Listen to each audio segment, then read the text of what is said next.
Hello, I want to talk about Kenjo, which is this one, and one of the three forms of Keigos. Keigo means kind of respect respectful words, something like if you say, "Can you do this? Can you do that?"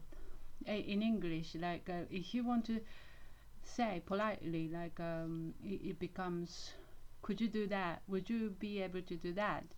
Something like this.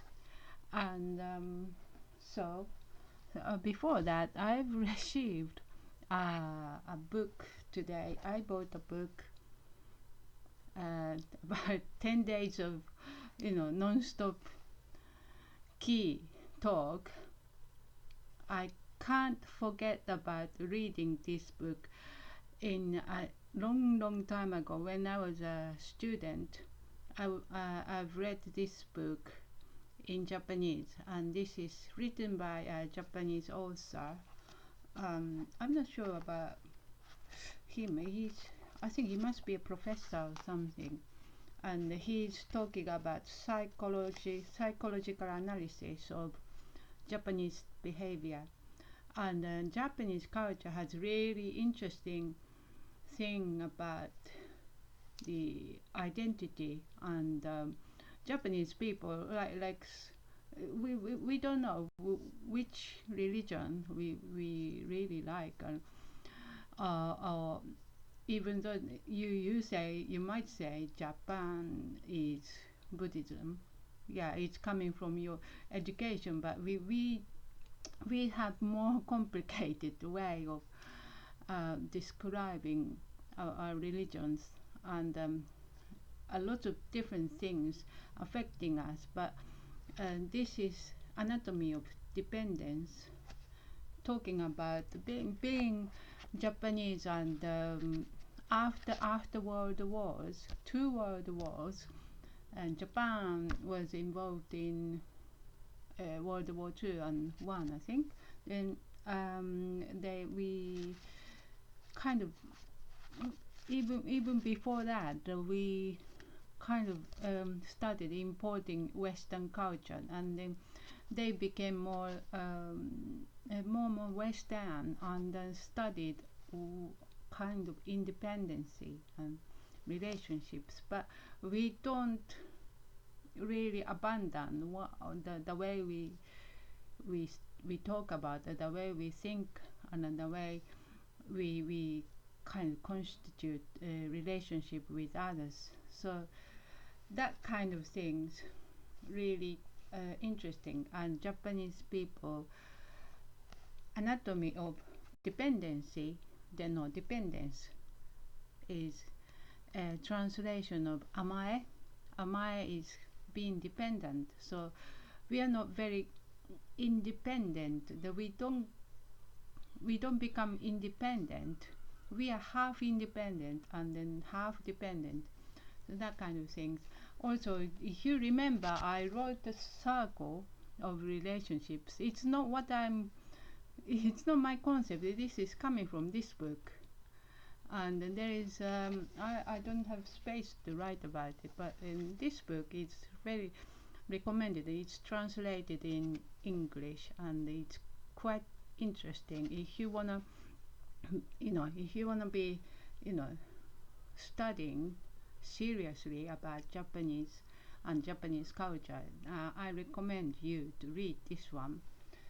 Then yes, so yeah, this week I really don't have time, but I'm gonna describe these ones.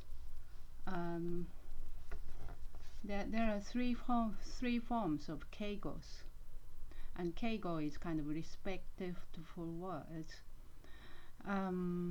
So I've written three different ways of saying eat. So eat is taberu in a simple way in Japanese, but taberu becomes tabemasu in Teinei Teinei language, and in Sonkei taberu becomes meshiagaru. and in Kenjo go, which I wanted to talk about, is becomes itadaku, and this is similar to itadakimasu. We say itadakimasu before eating something. It's saying this way and saying I'll eat it, and you don't know, you might wonder, who are you talking to now? We are talking to the people sold the food, or even the farmers made the food, and the fishers, and fished that fish, and the people cooked, and people in a restaurant who cooked the dinner, and the people served dinner say I will eat it, in a very polite way. That's the way, and it's itadakimasu. Masu is Teinei go, and itadaku is Kenjo go. So it's combination of Kenjo go and Teinei go. And so it's saying that I will eat it.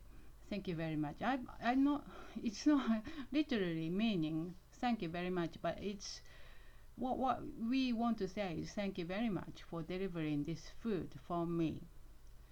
So so I want to say Teinei go is kind of just a language that it's just a des and mas kind of things, and it's not kind of, there's no deep meaning of it. It's kind of can becomes could or something like this.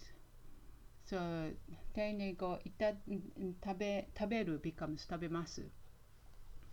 And Sonkei go and Kenjo go are very interesting.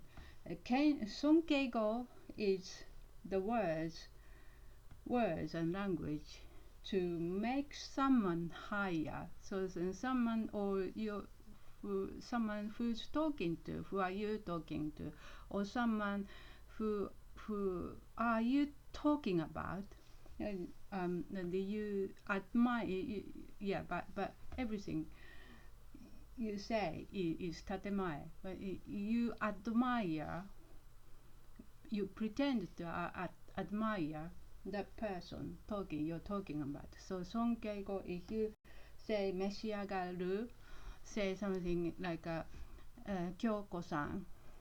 If you say talk about Kyoko-san, Kyoko-san 召さん召し上がる Kyoko-san が召し上がりました召し上がりました this is combination of Teinei go and Sonkei go.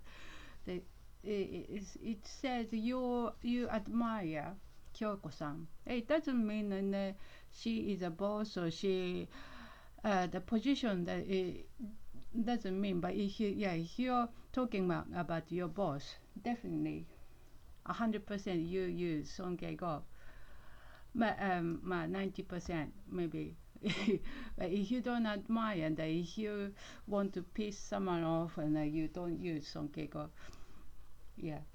Then Kenjo go is opposite to Sonkei go. Kenjo go is make yourself lower. So Kenjo go, in Kenjo go, eat, taberu becomes itadaku, and the itadakimasu is combination of Kenjo go and Teinei go. Yes. So that you lower yourself and to show appreciation. But it's kind of, these things are used in Tatemae, so it doesn't mean you really admire that person.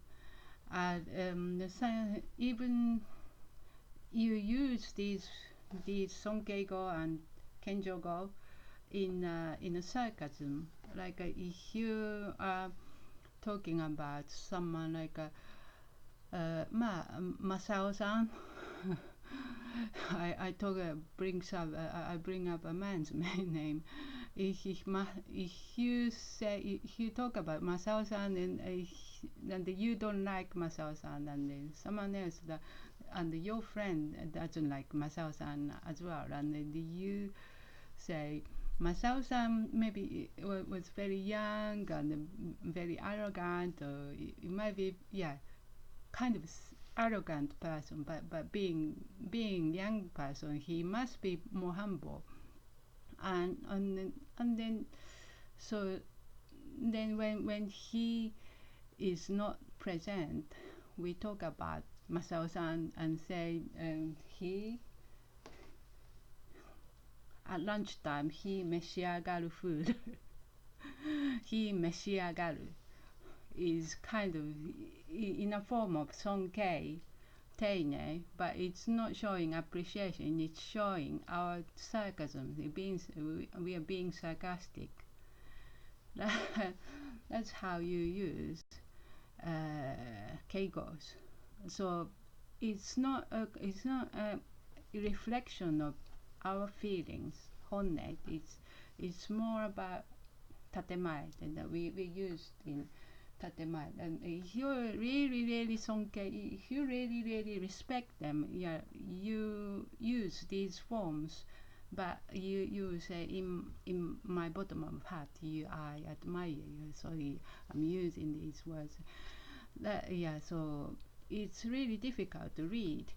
I read someone Japanese person's feeling that lies from that coming, these things coming from Tatemae and honne culture, and you must read honne. So yes, I'm going. So I don't know what I'm talking about next, but there are lots of different forms of using ki. So and I'm gonna talk about more about ki. So thank you very much. See you later.